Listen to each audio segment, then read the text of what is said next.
E3 2019. And our favorite announcements.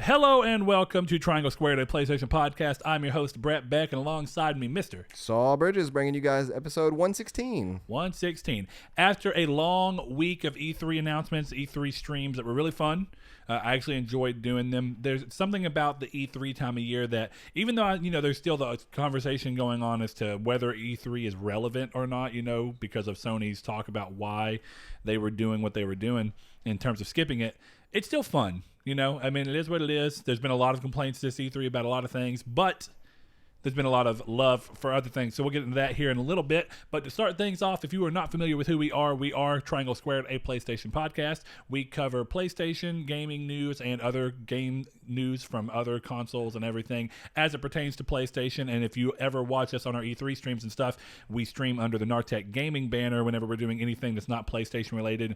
But it still ties in because we love all games and we like to look and figure out what's going on across the board.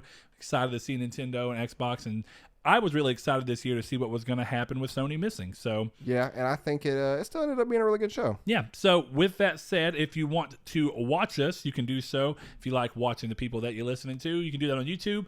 Go over to Nartech, and that is our channel. You can subscribe to us. Hit the bell notification will let you know when this goes live and any of our other stuff we have going on, like our new off-topic podcast called Dickish at Best. If you like a little more adult humor, we keep this show clean and to the point, partially because of the nature of the show. It's more about giving our opinions and clearly stating them and kind of giving news, and it's more topical, whereas the other one is just kind of random topics moving along and friends hanging out. So we let a little bit more of our normal personality come through. I think this is just our respectful side of our personality coming through. Yeah. That's what I'd call that. But if you don't want to watch us, that is fine. You can go to podcast services and avoid seeing our ugly mugs, and that's iTunes, Google Play Music. It doesn't matter for the most part. If there's a podcast service out there, we're on there. And if not, we always say let us know and we will get that fixed.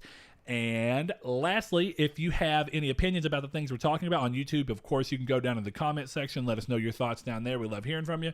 If you want to give your thoughts to us on social media because you listen to us on podcast services and there's no way to comment, you can do that too. We'd love to hear your thoughts. And if you want to join our day-to-day, moment-to-moment Discord, you can. That link is down in the description below. But if you want to find us on Twitter or Facebook, that Twitter is at Triangle SQRD. And on Facebook, it's a group called Triangle Squared, a PlayStation podcast. Ask to be entered, and we will gladly pull you in. But with that said, the last thing we have is Patreon. If you'd like to support the show in any form or fashion with as little as $1 a month, you can do so by going over to our Patreon, patreon.com/Nartech, and that nets you episodes of Dickish at Best early, Reader Mail episodes early, other things that we do inadvertently that are kind of bonus episodes early. This show, I think we're landing on the fact that we tend to record it so close to release that it's just hard to get it out early. But, I could start doing it to where we get it 8 hours out to you early or something like that. We can figure it out.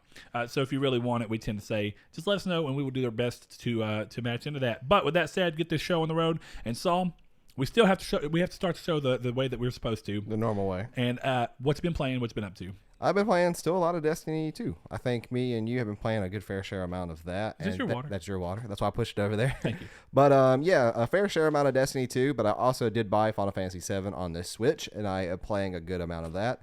I just got to the sewers after Don Corneo. I'll just say that much. There's no spoilers there for those that haven't played the game yet. Not too far in the game, about maybe 2 hours, I think, maybe a little bit less. Yeah. But what I like about that one is that it has the classical Final Fantasy cheats that you could do, like where you can go × 3 speed. Oh yeah, because it's the remaster, yeah, or whatever you want to call yeah. it. Yeah, but it's still it's different in the sense of just because you can play Final Fantasy VII on the Vita, you're doing so through a PS1 emulation, so you don't have those options. But when you play the newer version that they released on PC, PS4, Switch, and all that, then you can do that. So, yeah. And that's what you could also do the thing like where your limit gauge just constantly is full and it heals you every time too. Like so every turn you get like full health. How does that affect? And I know you're playing on Switch, but do you know on PlayStation how that affects trophies? I'm pretty sure that takes trophies out. Like it will completely remove trophies, is what I would guess, just because due to the nature of it. Well, there's a lot of games that handle when you activate cheat codes. They say, "Hey, you can do these, no problem." but because of that, we're going to deactivate trophies or achievements or whatever. We saw that happen with Skyrim, which actually makes sense though in light of, at the time it didn't, but when Sony started activating that thing where you can earn PlayStation rewards points, or technically Sony reward points with your trophies, they have to be very careful about letting people just kind of do what they want to with trophy systems. You know what I mean? Yeah, and that makes sense too, because you don't want to be earning technical cash money with that. Did you ever play Little Big Planet to a notable degree to where you were even remotely like playing it long enough to get trophies? Not trophies, no.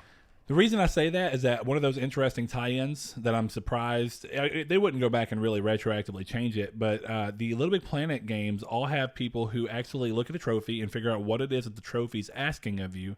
And since trophies are still activated for you can get them in community-made levels, then people would literally design a level that the entire intent of the level was just to get you a trophy. So there was a trophy that was like jump 1,000 feet or something like that. Yeah, so and people would be like, we're just going to make a super crazy high, like a super crazy powerful jump pad. You're going to load in this level. You'll immediately fall into the jump pad, jump 1,000 feet or whatever it was, and then you'll have the trophy, and then you'll land on the platform. Yeah, so that the level. You could actually like almost manipulate the trophies that way. Yeah, I don't know if you can ever get the full-on platinum that way. Actually, I know you couldn't because of the way that those games are always so tied up in having platinums or trophies in general that are tied into the play, create, share aspect, where they want you to make a level, upload the level, have a certain number of people download your level, and then they want you to play a certain number of user-made levels and rate a certain number of user-made levels. It was part of what made Mod Nation Racers, because that was a play, create, share kart racer genre. Yeah. It's part of what made that really annoying in the trying to get the platinum for the Vita one. But that's cool. Anything else you played? No, that's been pretty much it, honestly. Like that and Destiny are normal stuff. So yeah, I probably won't play much Destiny today at all, but I'll probably throughout today, probably later on tonight, like when we're watching a movie or something, I'll probably play a little bit more Final Fantasy 7. Yeah, so I feel you. Okay, yeah, I played Destiny 2 with you most of the week, and that's why I was trying to figure out what you played in the interim. Very similar to you, I guess. Was buying Final Fantasy 7 on Switch kind of a pull from the whole hype around Final Fantasy in general this week?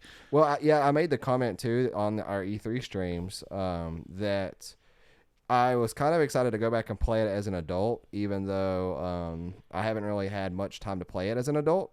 Or last time I fully beat the game, I think I was 16 or 17. And it's almost the same for Crisis Core. I think I was 21 or 22 whenever Crisis Core came out. Yeah. So it's one of those things that I didn't really get a big chance with it. So I kind of want to go back through and fully understand some plot lines and stuff I'm sure I didn't catch back then. And it's a game that is also fares fairly well from playing again. Just because you're going to obviously miss stuff. You're obviously going to learn materials are different depending on what you want to use, and you can find new grinding methods and stuff. Well, and did they Even do though any I'll still of the probably stuff? do back the Chocobo grind, but Did they do any of the stuff like they did with the 10 remaster, where they actually changed up the sphere grid and stuff like that? So have they actually changed any of the back end systems a little bit? We saw the same thing happen technically in the 12 remaster, where they went through and the Zodiac, that was something that Japan got with like essentially a final mix version of the game back in the day. But the first time that we ever got it, as far as I am aware of, was during the 12 remaster. Well, what I'm curious about, and that was again something that changed the way the back end systems for the game worked on a leveling and combat base, right? Yeah, and to me, the game still feels the same. I don't really notice much being different in the game at all. In terms of that, like I think that this is this is a true just the 1080p remaster. Yeah. Other than like the little cheats that they always put in though. Or maybe even a port, just literally taking the original thing and saying, what if we rendered it at 1080p? But I think it's the Steam version of it. Yeah, I mean, that's what the PS4 version was based off of as well. Yeah. Okay, well, I, in the same vein as you, ended up buying Final Fantasy VI on Vita, the PS1 version. I was debating how I wanted to do it because they remade Final Fantasy VI for phones, but changed the sprites, and a lot of people complained about that, and complained that even though other mobile versions that they had redone for Final Fantasy games in the past had actually handled touch controls well, that for some reason the way they did it in 6 just didn't work out. So, I was like, well, what's the best way for me to do it? And the biggest downside that a lot of people claim when you're thinking about the version of it for... You could speed that up so much, Saul. I know. I'm just listening. I'm diddling. one of the biggest reasons that people talk about not playing the PS1 versions of games that were also released on other systems is specifically the way that it was on disc, so it has to load, whereas all of the, like, there's a Game Boy version of 6 I actually wasn't aware of. There was a Game Boy Advance version of it. And it had some other problems too, but it had a newer translation as well. So there was a bunch of other stuff that happened, but most people go back and say, like, the SNES or the Game Boy are probably the better ones because you don't have to deal with any kind of loading. Right. And I didn't think it was going to be that big of a deal after not playing it so long, and I never played it on anything but PlayStation.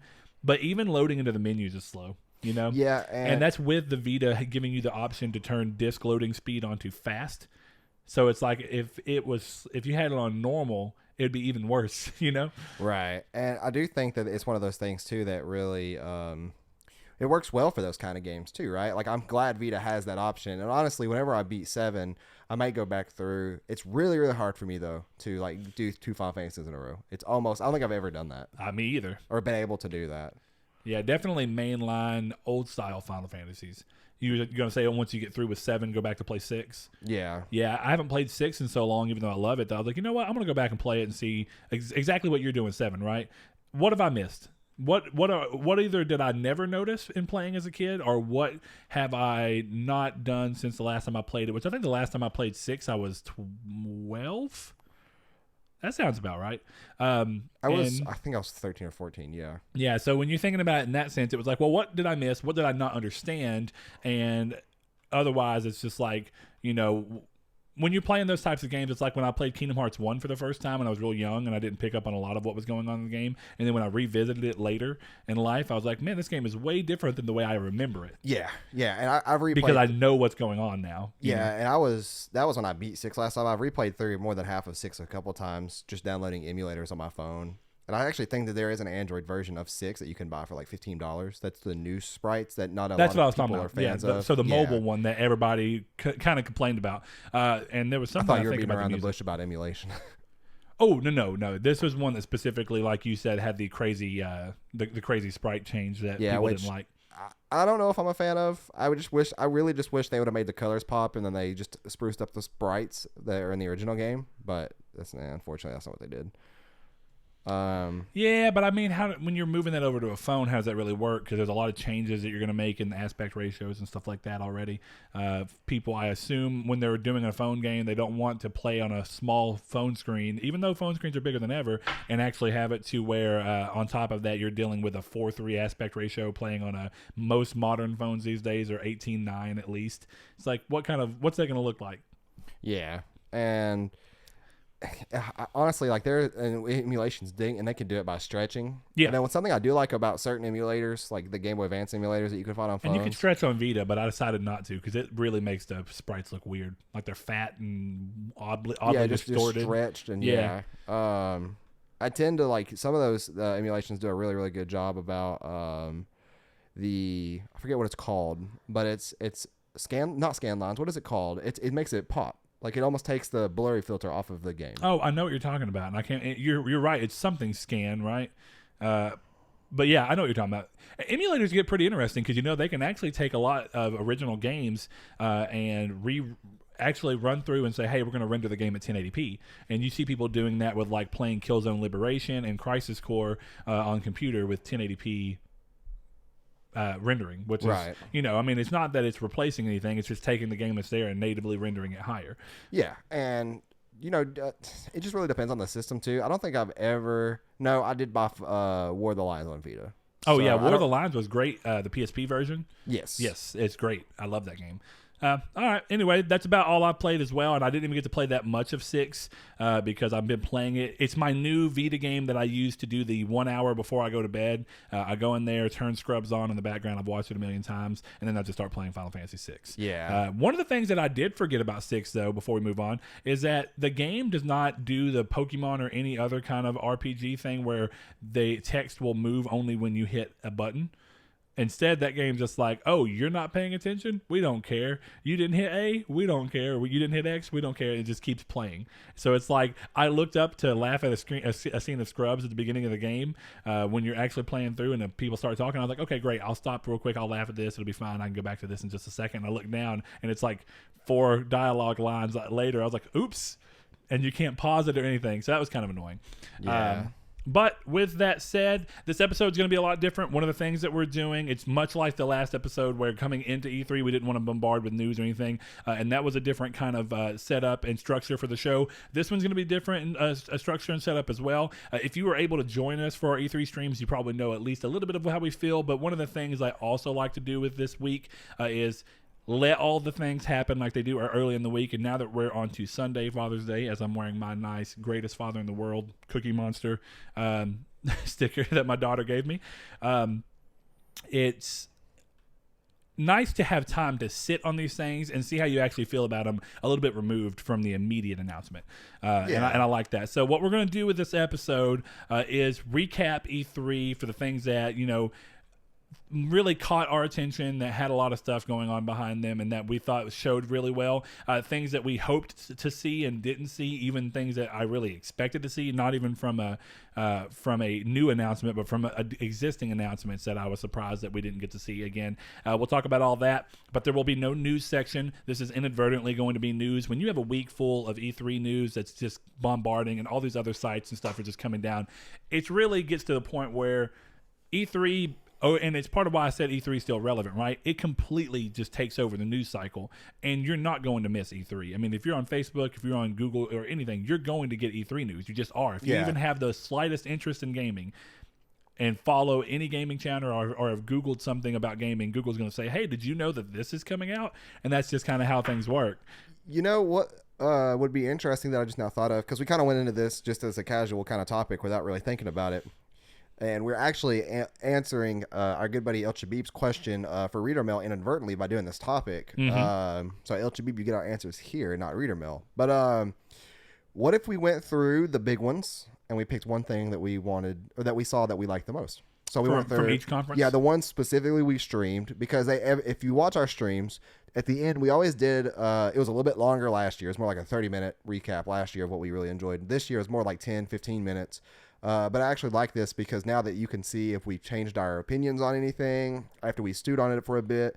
And after we've seen more, as a lot of games do throughout the week, where they show you once in the conference, but then later behind the week or throughout the week, they'll get a game behind that closed doors gameplay demo that eventually gets released to people or whatever. This is, like I said, the way that I guess we'll do this. This is inadvertently not PlayStation. So, like, obviously, Sony was not at E3 this go around, so you're going to hear us mention games that are most likely going to be multi-platform games. But I figure we could do Bethesda, Microsoft, which is the twos we stream, plus Nintendo, and then Square, and then we can kind of expound on what we saw and what we liked, and then why we liked it the best out of all of them. Sure. Yeah, that sounds like a good way to do it. Yeah, because there's just so much in each one of them that I really, really enjoyed.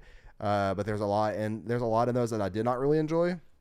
And I think this is the most cut to the slice way to get through this information too, because there's so much. And I know not everybody is going to be interested in hearing me talk about I just forgot the name of it. I was literally just thinking of it in my head. It's the indie hand-drawn game from Thunder Lotus? Thunder Lotus, yeah. Yeah. That game looks freaking dope. Spiritfarer. Yeah, it does. And it looks really odd and it's different, and actually what's more interesting is it's completely different from them in general. So I guess what we'll do, like I said, no news, no rolling through. We're not going to have a community's take this time around. Actually, I'm sorry, we did have a community's take. I did ask it. Yeah, I do want to make sure that we keep that part in the show.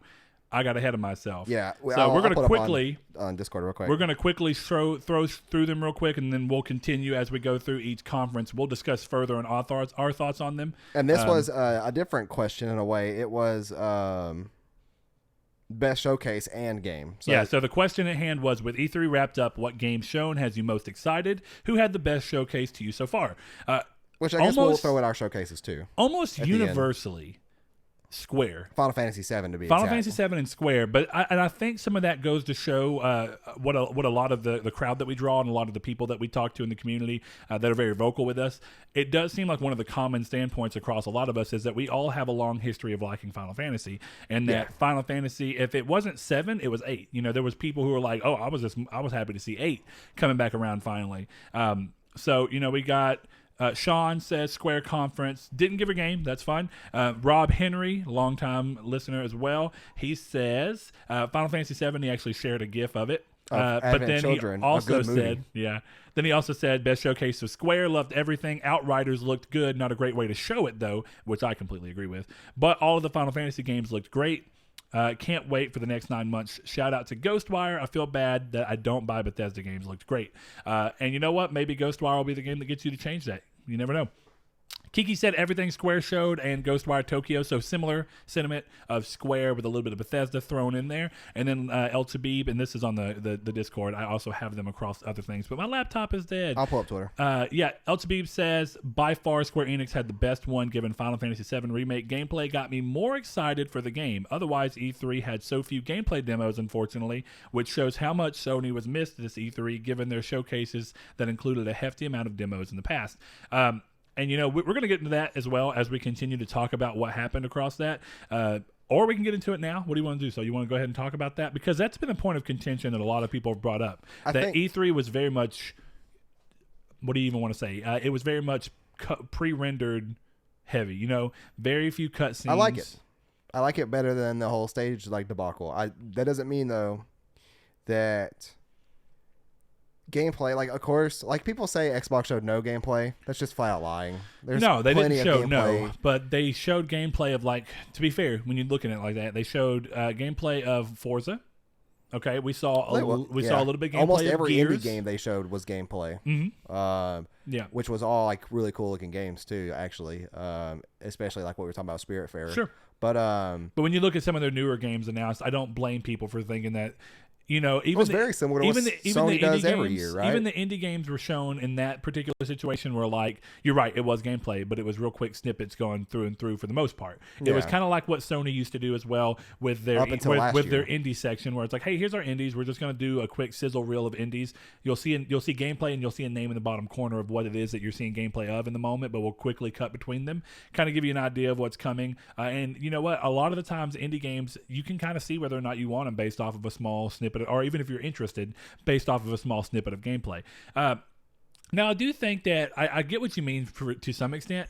I don't think Sony's been terrible about, and I don't even necessarily know that I agree with that Microsoft was terrible. Yeah, I don't think Microsoft was terrible. I just think that but I don't think they've been terrible about showing only pre-rendered cutscenes to do stuff. If anything, Sony sometimes have even shown gameplay off to the extent that it actually hurt the pacing of the show, but they still showed gameplay. So in a way, it was like, well, fair enough. At least I have a better idea of what I'm looking at. Because one of the things I think we can both agree on, and one of the things that was mentioned here, was that Outriders, that game from Bethesda, you left not knowing what in the hell it was. Because they showed it for so long. Yeah. But everything they showed just continued to be However, the only game pre-rendered that I felt that way, or I didn't feel like that with a game in Microsoft, except for the new 4v4 hand-to-hand combat game, but I can technically visualize what that would be. Ninja Theories? Yeah. I would have liked to see gameplay on that. Now, not a lot.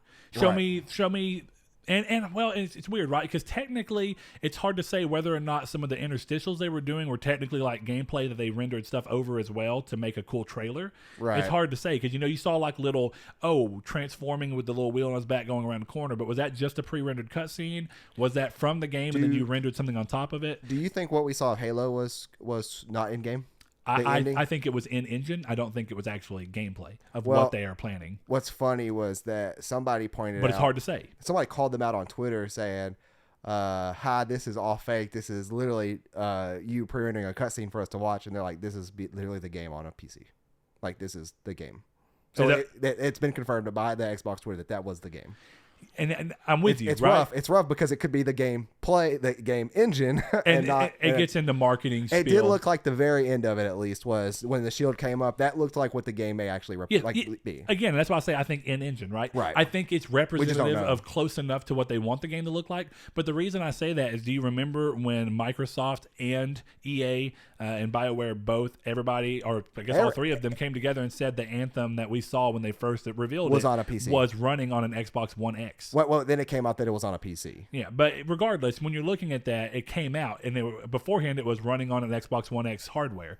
Right. And it was just got to be that point where you're like, but what does that mean? Because obviously the game came out and it did not look or run like that on any console. Right. Yeah. So it's like, you know, what does that mean to an extent? It is hard to want to say, oh, well, that's what that is. The problem with showing it that way And I think one of the biggest things you can do, and technically it's easy to cheat, right? And you could question whether or not they've cheated in the past, but it is nice to see a game playing on the screen and then looking down and seeing somebody with a controller in their hand on the stage playing it, because it gives you it kind of gives you that reassurance of like the chances that this isn't real are a lot lower than otherwise. It makes you Anytime worry you see about just trust. quick gameplay, you go through that thing in your head of like, one of the only games that I think of that was shown very recently that you're like, oh, that's 100% real gameplay because it actually looked a little rough in some spots, was when they came through, and even though they had already showed Days Gone with a pre-rendered trailer, they came back at the end of E3 2016 and said, hey, here's gameplay of Days Gone with the Horde. And it was obvious from looking at it, it's like, oh, that's gameplay. You know, this isn't, it's not so pretty.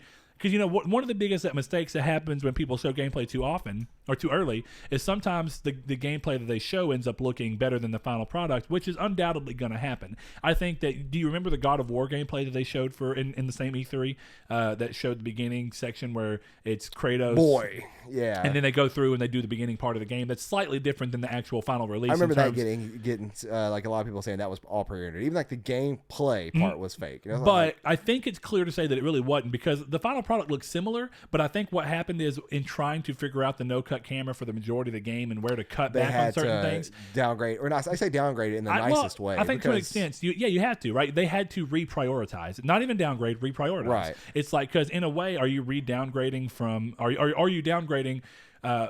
Graphically, if you're also upgrading in the area of like, well, no cut camera with no loading screens, or with no visible loading screens. Well, you know, when you look at that, one of the only things that was done is like the light was a little bit more robust in that demo, and the hair effects were more robust, and you could see Atreus's hair actually kind of whipping in the wind. In the final version of the game, his hair was more or less static. But I think you have to look at, well, they had to look at what was most important and reprioritize what was going to be the most important thing to make the game run cohesively in the way they wanted to show it, which one of the biggest points was going to be the no-cut camera. So when you look at that and you run through that, it's like, okay, not everything gets downgraded, but it's real easy to hold some level of skepticism when you're watching something like that Halo thing, which looks so good, but it's also technically next gen.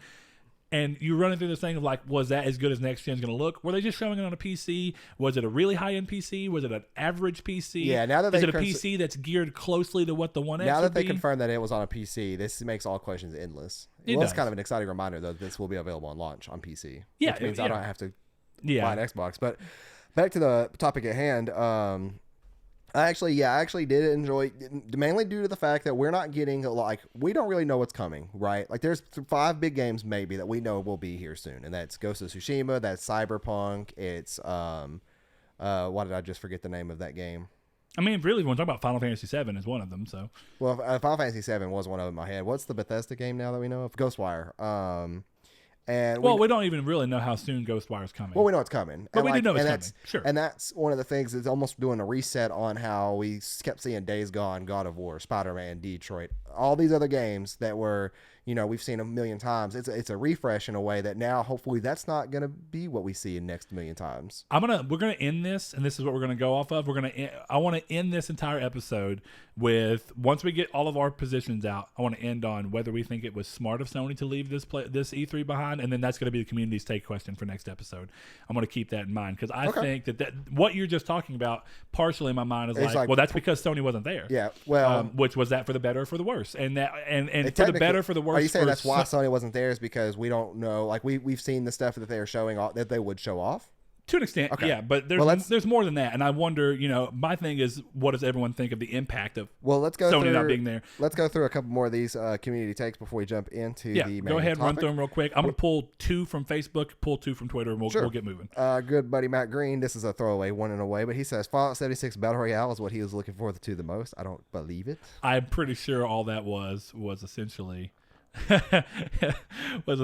just his answer to you in regard that reaction to your video. reaction. Yeah. Josh Shoop, he did say the easy answer would be Final Fantasy VII, so I will say that is my most excited announcement.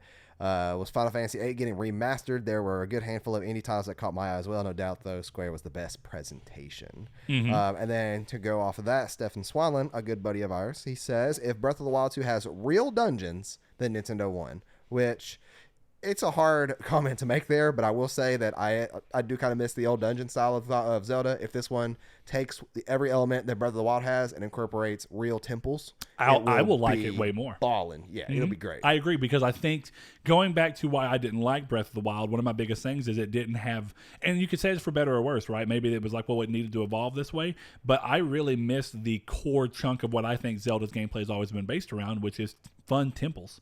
And it's what made going back and playing like that version of, you know, what I always talk about of the Link to the Past kind of knockoff that they did, where it was obviously inspired by it for the God, what is that game called? Adventure Time, The Nameless Kingdom. Yeah. I love that game so much because it was like, oh, this is exactly what the old Zelda games and even Link Between Worlds had. Really was, where it's like, it's just fun dungeons that you can roll through, and it's like they have mechanics that bounce around these dungeons, and you continue to use them throughout the dungeon, and then they kind of go away, but then the end of the game will typically try and bring those mechanics back up in some form or fashion. Right. And I love that. Ooh.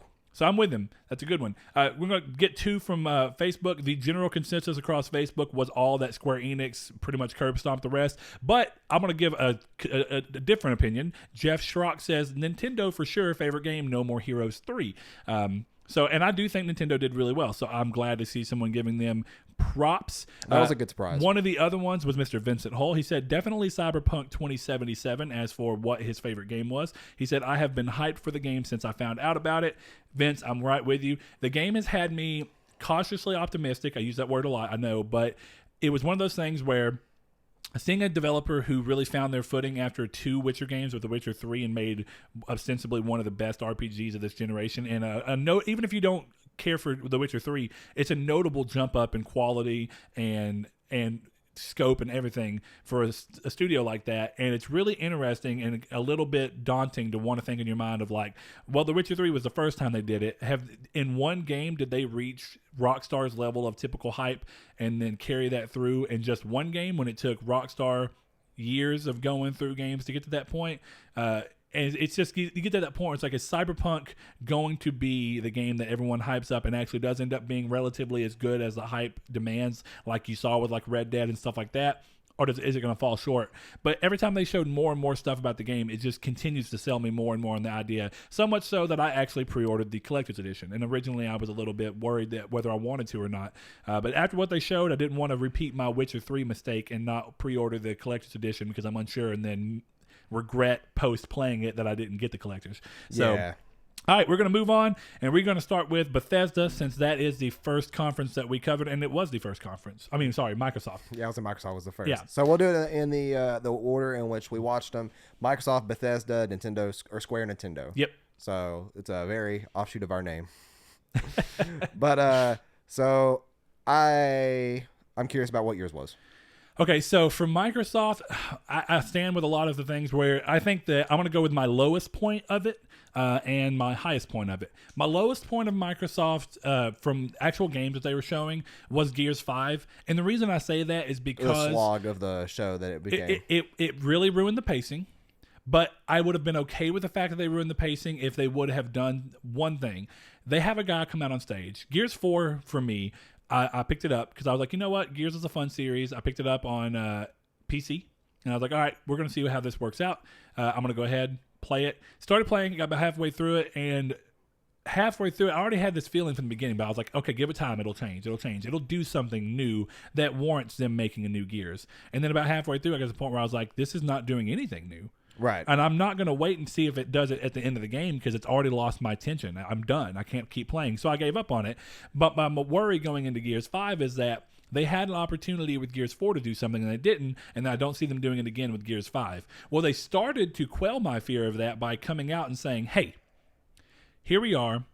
Gears 4 was about us earning your trust, which to me I took as, okay, you're a new developer, so you took the safe bet of coming and making a game that pretty much felt like every other Gears of War game that they had made before, just so you could get people to trust that you knew what the series was about. And now they're saying, but the second game is about us pushing boundaries and breaking expectations. And I was like, great. Show me right now, since this is your second year in a row of being at E3, show me what it is that you're doing that's so new and so groundbreaking. Instead of doing that, they show me a Billie Eilish face warp thing for way too long. Then they go, okay, this is what we're doing, and then they showed just a quick throw together of cutscene trailer thing, which showed nothing of value. Then and then they people showed playing. multiplayer. Yeah. And I was like, Which I guess technically is the draw-in, but sure, but and they did show that they're doing something new. I want to give them a quarter credit. They showed that the multiplayer they're doing is going to be a slightly different take on it. All right, fine. But I think if you're going to talk about a game as a whole, one of the biggest parts of that game is not only going to be multiplayer, it's going to be about the story. That part of the reason that game also rose to prominence was because people enjoyed the stories of those games. But people want fun campaigns, and I definitely want a fun campaign. So for me, that's the lowest low. I think they really lost the pacing there, and much like we were talking about Sony having problems showing the same game over and over again, I think that was the same problem with Microsoft there. If it was just that, they shouldn't have spent that long. If it was a quick, hey, reminder that Gears 5 is coming and here's a release date, fine. Yeah. I would have been like, keep going, we've got it. You did it. Give me the information in a minute or less and we're good. But instead, they sprawled it all into this big multiple minutes thing. If I had to say the part that Microsoft actually left me most impressed with throughout it, I really appreciated the way that they handled doing their indie take, and it's actually something that Sony used to do. And I really am glad to see Microsoft kind of taking up that, hey, we're going to really champion indies and roll through this. I'm really missing Sony do that and highlight a lot of indies. That's kind of been gone since Adam Boyes left, sadly. And since they've stopped bringing, oh Lord, how am I forgetting his name? Help me. Jim Ryan? No, the big dude who always wears the hockey jerseys. How am I Kevin forgetting? Smith? He looks like Kevin Smith. No, we follow him on Twitter. How am I losing his name? Giorgio? Whatever. Gio. Gio. Thank you. I don't know why I said Giorgio. Yeah, Gio. Yeah, they stopped bringing Gio out. So it kind of seems like the moment they stopped focusing on Vita, which they partially had to talk about indies in relation to Vita and stuff, they stopped pulling that off. So I think, oddly enough, the thing that kind of got me most hyped for it was all these weird little indie offshoots. And even though technically Minecraft isn't indie anymore, and I know it's owned by Microsoft, I really appreciate that it still leans into its indie stylings. So I'm going to say it was a mixture between Spiritfarer, the game that he was talking about, that I actually correctly kind of guessed that it was Thunder Lotus before they actually even said it was Thunder Lotus. Yeah. Because the art style is just so unique and you don't see it very often. I really love the hand-drawn style. So I'm going to say it's a tie between that, and I actually really love the idea behind Minecraft Dungeons. I think that Microsoft has done the best thing they could with Minecraft. They buy it. They understand that it doesn't need to be this big, crazy thing. Understand why people like it. Continue to expound on it like they have. Make things like the Minecraft servers that you can do that are live. They've handled the IP so well.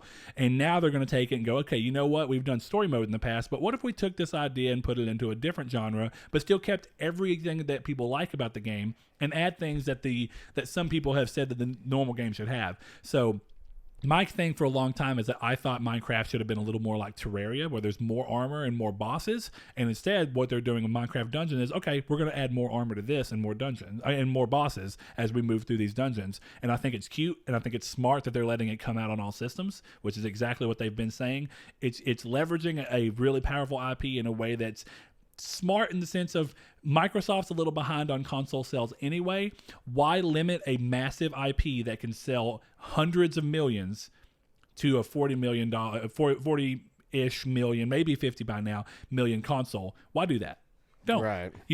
Why buy something for as much money as they did if you're not going to let it exist on as many platforms as they can? So while I normally agree with letting exclusives rest on your platform to be a big point of why you want to buy it, I think Minecraft it goes above all that, and you just need to let it go and do its own thing. So those are my highs. I really like Cyberpunk though, so good show on that as well. Yeah, I would say the low is the exact same for you. Gears of War turned that into a slog, like another game that we're going to mention here in a second in another conference. Yep. I think I know which one. Minecraft was definitely one of the coolest things that I saw there the more I looked at it and thought about it. And then, of course, Cyberpunk with the Keanu on stage was always just wholesome. And that was a great moment, but I don't want to lead a whole thing on a moment. And the fact that we also got pretty much gameplay in that trailer. Sure. So, and I was really excited to finally see that, which looked really, really cool, especially the bike racing, which I'm not convinced that's gameplay because that looks really good. Yeah. Did you see you did watch the hour of gameplay or 50 minutes of gameplay they released last year, right? IGN, I think, or whoever it was. Yeah. Yeah. I watched 15 minutes of it. I don't want to watch much more. Okay. Yeah, I did 10 minutes at the beginning of it, and then I just skip through 5 minutes at a time to kind of just see quick glimpses and go, okay, that's cool. Yeah. And went from there. So. But yeah, so that's it for Microsoft for us. You know, good conference this year compared to last year, just as good. And not really a bad conference in any way, except the pacing slowdown for that. Let's see. Next, I guess, would be Bethesda, which I think the low there is just about everything that's not Doom for me. And I do mean everything. I really wasn't. I mean, Ghostwire technically is a technicality there. I don't want to say everything, but I'll let you go through. So by saying that, I assume that you're meaning that your low the was mobile everything games that's not was Doom, stupid. The and then Fallout 76 was stupid. They didn't really like. There's no way battle royale mode is going to work in that game. That game seems to slog around with just 3 or 4 people in a world together, let alone 52 or whatever it is. Mm-hmm. I don't believe that for 1 second, Todd Howard. Until I actually see it playing, I won't believe it. So, but what you mean by that is that the game, your high point is Doom. Yeah, my high point is Doom. Okay, I mean that's fair. Yeah. So, do you think that there's anything you've already mentioned Ghostwire, anything outside of Doom and Ghostwire that you think was worth time at all? No, I mean Arcane, what they're working on looked cool, but once again, have no idea what that is. So, which goes back to what I was talking about with El Chabib of, I'm excited, but I'm excited. So my high point outside of Doom, because I do think Doom showed a lot of promise. I think they showed, hey, take Doom 2016, blow it up in scale. Change the way we're going to do multiplayer, and I actually really like the idea of a fighting game in a shooter. And I love that they had the setup being the same as like Mortal Kombat, where the top part of the screen is your health and then the other 2 people's health, and then the little notches of squares of who won that round, and then whoever wins the overall match is there. I think it's a cool idea, and I like to see people do something new like that. So I agree. And I think that the show really lost pacing pretty badly. And I think some of that was down to fans being a little too rambunctious, which, there's been rumors that Bethesda paid them. Who knows? But when you go, I don't even want to really feed into that. There's also been rumors that they work for Bethesda or ZeniMax. Who knows? Yeah, it's possible. But even then, it was obvious that the people being a little almost too hyped after every single sentence was really throwing people in Bethesda off. So it made some parts of the conference that weren't going to be that long longer. I think that the amount of times that the guy who was presenting for Elder Scrolls Online had to start and then stop and then restart what he was saying because of people going crazy. Yeah, and the fact that they did the thing that another conference did, it almost added 50% of the time of that section that we didn't really need. Cutscene, cue back to guy talking, cutscene, cue back to guy talking, gameplay, cue back to guy talking. Which is the problem we saw in other conferences as well. I'll definitely bring up there. But, but my other high point outside of Doom, because I do think it was really good, and I want to go outside of that and give another game a shout out, is Arcane's game that they're doing, which is called Deathloop. I think that game looks really cool. I like the idea of going through it. And also, we forgot to mention, I forgot it was Microsoft's, that 12 minutes game. It looks cool, but like I like the premise more than anything. Weird idea. It's kind of like taking hey, what if we made a weird indie movie and then just turned it into a video game where you repeat something 12 minutes? But I think that the Deathloop is a good idea. I really love the Dishonored games, and because of the team, they have the Arcane studio that worked on Dishonored actually working on this series. Despite the fact that Prey didn't quite hit it for me, Prey was an Arcane Austin game, so different studio. I am willing to just completely go, hey, you know what?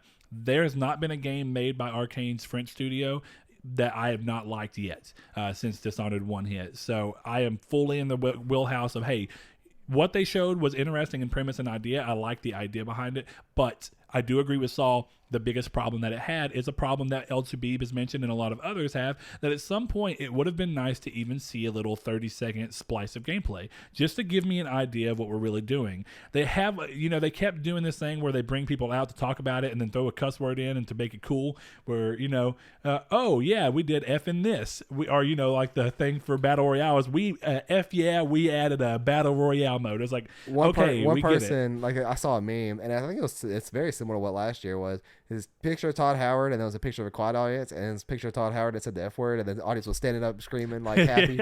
Just like, it's just like, come on, guys. Yeah, and I mean, it's just like they're trying to score points for being edgy, which is fine if you're really showing good stuff. But as much as I like the Dishonored team, and I'm glad they got up there, it's like I would rather you not keep cutting back to you and talking more about stuff. I just want to see what the game is to some extent, and I think that Sony really spoiled a lot of people with 2016's pacing and even 2017's pacing of, we're going to come out, we're going to talk once, and then we're going to let games go ahead and roll through the rest of the show. We might walk out one more time and say, oh yeah, one more thing, and then end the show on a banger. That's fine. That's great pacing. But I think every conference besides one, and we will get there, actually had a little bit of that problem of cutting to people too often.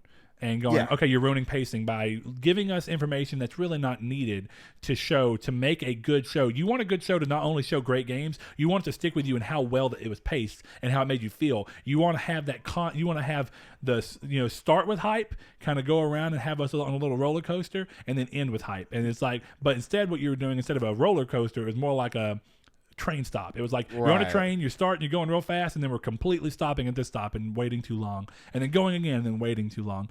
So shout out to Ghostwire, and I think some of the other things they showed were interesting, but Outriders and stuff like that, they spent too long talking about and not enough time showing. So there we are.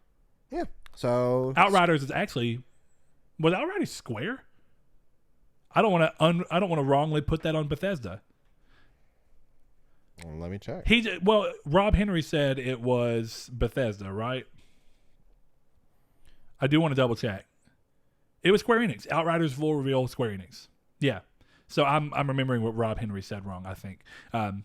So my bad. That's actually a problem of Square Enix's, but we'll get to that eventually. Well, next, because they're next. Yeah, they're next. So you go ahead and go first. I think we all know what our top one is for Square. It's definitely Final Fantasy VII, which I like what Brett was saying earlier, is that Final Fantasy VIII is a good contender for that one as well, because it came out of left field, complete surprise to most people, because they thought that they were getting completely not listened to at all, but then they show like, bam, this is something, and the way the textures and stuff look like they've actually been polished, looks like it actually took a fair amount of time for how big that game is. Yes. So yes. That was seeing Final Fantasy VII though, seeing the Tifa reveal, that was the release date fully out, which I technically leaked I think the night before, or actually was revealed the night before. It was confirmed the night before. It kind of leaked from the concert, but then Sony also put out a video that said, hey, it was the new trailer, and then it said 3/3/20. Yeah. So that was the night before. I think that they just did the thing of, there's a good chance that since we're showing it, I think it was planned to an extent, right? It was, hey, there's a good chance that since we're showing it at the concert, someone's going to leak it. So what we'll do is, if we start noticing that people are leaking it and the date gets out there, we'll just put it through official channels the night before, just so it's not like we didn't let the leak get the best of us. It's like, oh no, we confirmed the date, yeah. But I think was that your high too? Because I think we're going to be very similar on this one too.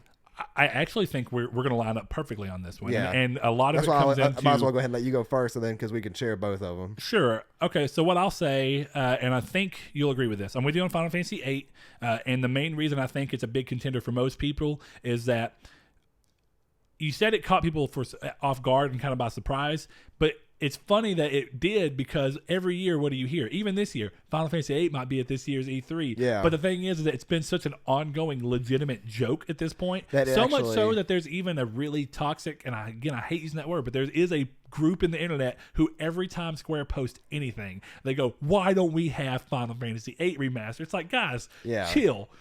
Well, now you're going to get why we have it remade. But now we have it, and I do agree with Saul. It looks so clean and so clear that when they keep showing these... I can actually tell Squall looks like a human being. Dude, when they keep showing these comparisons, it actually almost looks like they've went through and completely had to recreate some of these assets, and that's why they look even better than they do. Well, they had to do that anyways, right? Because wasn't the excuse always that the game code was gone? Some of them was missing, yeah. And that happened with Kingdom Hearts 1 Remaster, the HD. They had to recreate some of the assets for that game, and it's interesting because what you're trying to do is recreate assets, so they end up looking better because of technology, but you're trying to recreate the assets to where they look true to what was originally in the game. So it's like you're trying to create with an old design language, but with modern technology that automatically is going to make it look a little bit better. You know what I mean? Right. So I agree there, though, but I think 7 is definitely the high, and even though I typically talk about pacing and why you got to be very careful with pacing in those shows, I think Square was genius in starting the show off with Final Fantasy VII and letting the one game that they needed to spend the most time on in terms of now that the show is done. It should have been that the two games they spent the most time on were Final Fantasy and Avengers, and we'll get to Avengers in a second. But with Final Fantasy coming out of the gate being the biggest thing that people were really excited for, it was smart to start with that. And I think that the reason that needed to be a deep dive and why it ended up winning so many people over is because so many people were still completely unsure as to how this game was going to play. All you kept hearing people say is, I don't want the game anymore because it's not going to be turn-based at all. And instead, Square comes in and goes, hold up. If you want to play the game entirely action-based, you can. And you can play it that way. But for people who want the extra layer of, tactic behind it. You can slow the game down. You can do a turn-based mixture where you're seeing the best of both worlds, and that gives people who really liked Final Fantasy 15's gameplay style the ability to play it that way, and people who really liked 7 style to play it almost true to that, but even a little different. 7's technically not turn-based. It's almost active time battle. Yeah. It's the same as 6. Well, and it's turn-based. It technically does mean like if I go, then they go. Then if they go, like I could walk away, but you can't walk away from 7. You have to pause it. Yes, you will get messed up. Yeah. Especially if you put it on ×3, dude. You got to keep mashing A. Like you got to know where to go. Yeah, because they're moving at ×3 speed too. Yeah. So I think that was really important, and I think that the reason that it was great for them to do that is I've almost heard universal praise coming away from it of people, both new fans who wanted it to be an action game and old fans alike. A lot of people that I saw having the talk around the game being that they just didn't want to play it because it wasn't going to be close enough for them, I think is crazy. And one of the other things that they finally did is they answered the question of what's the first game going to be? How are they going to end it? What are they going to name it? All that stuff. And we end up finding out that the game will be huge. The first part of the game that's going to be on this. So this one release is going to be on 2 Blu-ray discs. So it's going to be there. They've confirmed that it will be playable on PS5 with improvements on PS5, which is smart because the other games are supposed to kind of carry over certain things. So if you're going to do that, you need to be able to kind of have your save potentially carry over if that's something they're really worried about. We'll see. And then lastly, I think the biggest thing that they also did was confirmed that the game takes place entirely in Midgar. And that gives us a bigger idea of like, if you're saying this game is going to be 30 to 40 hours and take place entirely in Midgar, what kind of scope are we seeing? And I think it raises a bunch of questions, but it answers enough to put everybody in a kind of happy state and gives us a good release date. Now the low, Saw, I'm going to let you take over the low because I think you know the low is Avengers. And low, like I did not care about Avengers. I was hoping that this would change my mind. As a matter of fact, this actually pushed me far, far away from it because they did the conference in the most annoying, sluggish, terrible way possible, and that was the breakup that they did. And it was somebody comes out on stage and talks about this part of the game, and then they show that part of the game. They're not overlap that. They should overlap that. There was no real commentary, and it was really, really slow. They spent a little bit too much time on it. People are already demanding that Thor is going to get remade. Redesigned, yeah. So I wasn't a fan of like I'm not a fan of the game. The mechanics of the game sound kind of cool, but at the same time, it's like we have these in other games right now that work better, arguably, for what we've seen. And I do think that, like, you know, it's just one of those things that, like, it looks fun, and the first impression that I went into was bad, and it dragged it down for me quite a lot. And I think to give them props on one thing, though, the fact they actually brought the voice actors out was kind of cool. I agree with that, but I disagree with the way they chose to do it. I think that because it fed right back into the gameplay loop of what, or the feedback loop of what you were talking about. Of person comes out, talks about the game, they show a small bit of the game, all right, and it's not even actually the game; it's just all pre-rendered. It's cutscenes, you know. So it's like, hey, this is the game, Avengers, bam, pre-rendered cutscenes from the game, set up for the story. All right, now somebody else is going to come out and talk about the game, and then we're going to show more of that same area of cutscenes. Then we're going to have somebody cut over here and talk to the voice actors, and we're going to come back and say, hey, we're going to show you something more. Yeah. And then they show you a slightly expanded scene that they had already started doing in a different part of the thing. It's like, why are you cutting all this up? Why didn't you just show this all at once? They could have showed it all at it? once and then had the commentary over the gameplay. And it I would have think been fun. It would have been half the time. And I think that, honestly, just think they were padding out time at that point because they needed something else there to show that wasn't Final Fantasy VII. They needed to be talked about for more than one game that year. I think it was very odd that, would you agree that the worst part, and I actually think this is what I said that night, and it still stuck with me because it was so bad.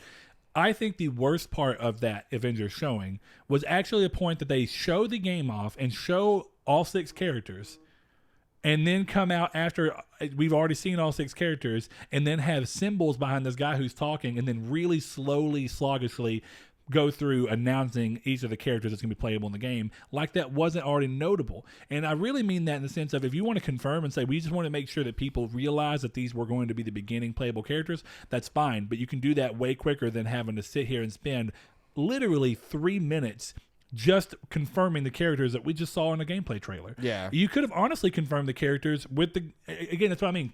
Trying to pull this stuff together, they could have confirmed which characters were going to be playable and everything just off of the voice actors. They could have just showed that off, and then instead of going to the guy who sits there and talks about every character, they could just cut immediately to the voice actors and go, hey, I'm Nolan North. I'm playing Tony Stark in this game. when players play as me, I want them to have this feeling and whatnot, and this is going to be my arc, kind of with my attitude and story, and then just go through each voice actor, and then come back, maybe show that extended scene that sets up the world a little bit more, and then show me a little 30-second minute clip of gameplay to give me a closer idea as to what it is. End. And it would have cut down the time dramatically. It would have made me remember it far more fondly, and it would have completely changed the pacing that I think otherwise ruined the conference. They chose to try and do this deep dive thing like Square did with 7, but without any of the things that they had to bring to the table with 7. 7 had release date, gameplay, multiple character announcements in full depth, showing me a full boss battle so I can understand the way that the game not only plays from the small bit that they show, but hey, we're also going to show that in a full-on new part that you hadn't seen, and we're going to show it working and introduce more stuff in that, like cover mechanics. And from there, it just continued downhill for me. So even though I thought Square's was great, they ruined the ending. Yeah, and then that, of course, the way it works is that you look back on it, you're like, Final Fantasy was certainly cool, but I'm never going to watch the back half of that E3 ever again. Exactly. And I don't even remember what was at the back half of E3, at that E3 other than Avengers. Because Avengers ruined it so much of like, all you can really think about, what the problem ends up hitting with it is that you have Square start so strong with 7, and you go, you know what I remember about 7's beginning? That 7 reveal. And then they show other Square's cool beginning. stuff they did, right? And then they go, okay. Now, what did Square do at the end? Avengers. And 7 was so good that it almost overtook the first half, and then Avengers was so bad that it overtook the latter half. Well, that's why I think that they chose to put Avengers in the back and send out the first. Because they could have ended the show with a bang with 7, but nobody would remember Avengers. That's true. So last conference up, Nintendo. This one's going to be interesting because I know you don't currently have a Switch, but I know you're at least looking forward to stuff that you saw, and then there's probably some stuff you didn't like. Why don't you go first? My first thing that I think we both agree with, of all of the shows... What was your top? Hold on. Nintendo had the best pacing. Oh, of course. Directs for Nintendo work so well. There's never a bad direct. There's just directs I'm not interested in because of the content in them. Yeah. All directs work and flow amazingly. So that is Nintendo's... to me, Nintendo had the best show. Yeah. Because of that. Top game, though, to give it that, even though I've already seen a ton of it, shout out goes to Astral Chain. Top game actually does go to the Zelda remake for Link's Awakening. Yeah. I think that looks fantastic. I like the actually going back towards the top-down Zelda style, which I've been saying I missed. It shows that they're still interested in it. I was worried that moving to the Switch in the way they put so much on Breath of the Wild, and Breath of the Wild did so well, that they were going to start doing this thing of, maybe people don't want 2D Zeldas anymore or top-down Zeldas anymore. Right. But you would hope that because Link Between Worlds was so fondly received, that they would understand that people still want that. And this is kind of a way for them to kind of double-check that and go, hey, people really do still have an interest in it. Bring back a game that people love and do it in a very different way. I love the art style. I think it looks really good. It looks in an interesting way. It looks so unique to the game. It is. It's very original for that game. Like, it's hard to find an art style that you would reminisce that's kind of similar, right? Exactly. And I also, as a tie-in to going through giving me interesting use of an IP, I do want to give a shout-out to a game that was shown last year, but Cadence of Hyrule. Great use of taking an IP and going, what can we do with it that's really out there and interesting, and then go to a game that I don't think that there's any game that exists quite like Crypt of the Necrodancer, and give it to them and say, hey, what would you do with the Zelda IP? It's essentially like a new take on turn-based games in a way. It's also a rhythm. So, I would agree. Link's Awakening, fantastic. It became like a 4-way tie with me because Fire Emblem looks so good. Yeah. Astral Chain looks so good. Animal Crossing, we finally got to see what that was. And, of course, Link's Awakening. Well, I guess 5-way if you count Breath of the Wild sequel. I have to go with Astral Chain. Astral Chain looks so good. It looks so original. It looks like it has really cool character design, story, mechanics, combat.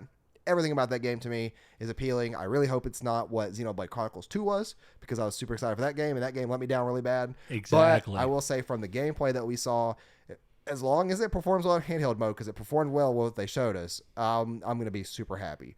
So Astral Chain gets the win for me, even though it literally cut through some of my favorite series of all time in gaming. So congratulations, Astral Chain. And some of that, I think, still comes to the fact that everything they showed was enough to really win me over. But do you agree that to an extent it's even more kind of weighing on you because we know it's platinum? We know that the guy who's directing the game was very heavily involved with Nier Automata. And it's just kind of like all these things start to compound where it's like, this sounds like the perfect game. Yeah, and it looks so cool. Like, it is a refreshing. It's that refreshing JRPG But and you've been needing one. That's Right. You've been wanting one. What is So there you bad go. about Nintendo? I can't, because honestly, not just being, I guess Luigi's Mansion. Luigi's Mansion was the slowest point. Yeah. And That was one of the things I really didn't care about that comes to mind. they spent a long time on it. That was, if I wanted to say the worst of their pacing was that, but it still was better, leaves better than everybody else because Right. they still didn't spend that much time. They didn't go Like 4 or 5 minutes maybe? Even when they showed it, they didn't show somebody, cut back to a person saying It was just and then go back. It was just like narrator. all gameplay that was narrated, and it was like, okay, well at And least it was all gameplay too. while I don't agree with that, and it doesn't really interest me, or not that I don't agree with it, that while the game doesn't interest me, it's fine because I think that they did it probably the best way they could, and they did show it, and the game's coming soon, so it is important to kind of show those August, things. right? Yeah. Or is that one of the September games? August or September. Okay. Yeah, but so I agree there. That was probably the lowest point, and if I had to say, I actually am going to say that Breath of the Wild 2 is my lowest point because they didn't show anything that, for me, and that's why I think it's really, really personal. For me, Well, it was a production trailer too. Don't forget that. It was a Exactly. production teaser. Exactly. It was showing you that this game is in fact being and made. that's why I don't even really quite want to count it in because it's not a full reveal, but it kind of does lead into the same thing that people talked about with Final Fantasy VII of why show it now if there's a good chance that we may not actually see the game for another 2 years. Yeah, that's a good question. I couldn't predict when this game would come out. Yeah. It looks like they're going to be reusing the world from Breath of the Wild, so at least some of the assets will be the same, which kind of worried me because there wasn't temples. It was the But you could put things. temples on that, right? And how much later is this? Yeah, it could be. Or are there temples that we just didn't go to in the Or game it actually that were could just hidden? start off in there and then take you somewhere completely else. Who knows? So, We could get a new little sliver of map that has some temples. It'd be It's weird. really hard to say what they could do, but they're always like, who knew they'd throw Hyrule literally underwater? And that's kind of what Wind Waker was. So Exactly. it's And then hard when to you- predict on what they'll do. I give them a shout out to. I still think that they did a really good job of that scene, and just partially because of how much it made me think of Full Metal Alchemist. As soon as I I said, was talking about when Ganon's head just snapped back. and you see it and it's all upside down, everything, dude. It's almost a shot for shot of the Full Metal Alchemist opening where you see Ed and Al looking at their mom, Yeah. and she's like twisted and contorted, and you see just her eyes glowing red. That They're is like mom, and then it shows the mouth and her head's upside down, and it like gapes open. Dude, I was like, they're really tying in. I almost hope that the idea is, and it seems like from an interview they gave post, the idea is a darker game, very similar to what we got with Majora's Mask after Ocarina of Time, a darker game. And that's And I like what I that. really hope for. So I think that's it there for that. We did agree that Nintendo was the best. Nintendo had the best pacing. Nintendo showed off games that excited us the most. To answer the question, we'll have to keep this one brief because I'm a little. I know you're about to. You got to leave. I know. Should Sony have been there? No. Well, they've shown off what they've shown off too much already. Mm-hmm. And I want them. The surprises that I got from Nintendo, the surprise of Zelda was really cool. The surprise for some of the stuff at Square, the surprise for some of the stuff at Bethesda, even though I didn't really get interest about it, was surprises. Mm-hmm. That's what I want to see from Sony, but I don't want them to focus on those surprises too early. That was the latter half of the question was it smart for Sony to be there or to not be there? And it sounds like you agree, yes, it was smart for them to not be there. Yeah. And the second part of it, and that's going to be the community's trait question. Do you agree that it was smart for Sony to not be there? Me and Saul seem to be on the side of, I do think that it was smart. I think they realized that they wouldn't have had anything to show that would be enough, and that the state of play could cover it enough. Whether or not you think they've done a great job with those yet, it still is enough to give you the information They have you the need. award-winning formulation for the good format from the Direct, so that Nintendo do. They just have had content that has been lacking. Yeah. I think the pacing for the state of play has all been fine. I never had interest to watch them, but Yeah. I do understand that they are essentially what directs are. They're Yes. pre-road footage or for pre-made Even footage. further, they don't even show a human at all. It is literally That just gameplay. that kind of sucks, but I'd like that a little bit. I like almost the charm of somebody introducing things, Sure. because you get that attitude and some of the joke, the Yeah. corny jokes. So community's take question is going to be, do you think it was smart for Sony to be there or not? And then secondarily, on top of that, do you think there was anybody else that had a conference there that should have followed Sony's suit, and why? I really am curious about this one. I want this one to be a good community's take. I will repost it on Wednesday to give everybody ample time to give their reasoning to why and to settle a little bit more on what they're doing. But I definitely want to hear this because I personally right now don't agree that anybody else should have flat out skipped it. No, but yeah. I do think that there's an argument to be made that Games could have skipped it. there Certain are games that have been I shown. think that Bethesda, I almost think that this was, I actually will go as far as say this was their weakest year yet. Absolutely. And I think that there's a real argument to be made that Bethesda maybe didn't need to be there. Nope. Yeah, honestly, I would say Bethesda probably shouldn't have been there. If we had to pin it on one, Is it like DoomCon or whatever it's called in like a month anyway? QuakeCon, yeah. No, I thought there was always one specifically for Doom too. Oh, Doom just gets shown at QuakeCon, Okay. I'm pretty sure. Yeah. I could be wrong on that. Let us know. But Saul's got to get out of here. It's Father's Day anyway. I'm going to spend some time with my family. Thank you, everybody, for joining us. Can't wait to hear your thoughts on all this stuff. We want to hear your most exciting games. If you haven't already given them to us, like we said, you can find us on social media, down in the YouTube comments. If you're just now finding us, we'd love to hear from you and love to start communicating with you and join you into the community. But with that said, this has been Triangle Squared. Thank you. Thank you, guys.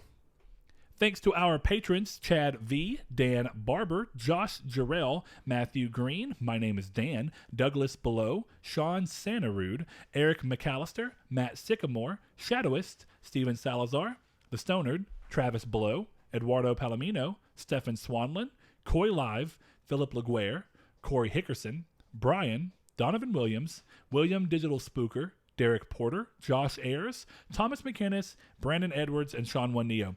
Thank you. If you'd like to support our show or anything that we do, consider going to our Patreon and giving as little as $1 per month.